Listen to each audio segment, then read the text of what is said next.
Hello, এই অনুষ্ঠানে থাকতে পেরে নিজেকে ধন্য মনে করছি। সবথেকে বড় কথা লাগছে যখন কোনো গুরুকে কেন্দ্র করে তার ছাত্ররা কোনো একটা আয়োজন করে, এর থেকে বড় প্রাপ্তি একজন গুরুর কাছে আর কিছু হতে পারে না।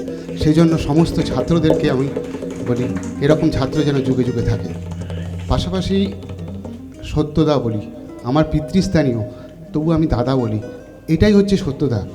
তিনি সকলের সঙ্গে সবার মতো সমান করে মিশতে পারেন। তাই সত্য জেঠু বা কাকু না বলে আমি সত্যদা বলতে পারি। অনেক গান হয়েছে এখানে, মিলন গুপ্ত স্যারের ছবি রয়েছে, আমাদের সব গুরুরা রয়েছেন। আর তাই গুরুদেবের একটি গান, রবীন্দ্রনাথ ঠাকুরের লাবণ্যে পূর্ণপ্রাণ।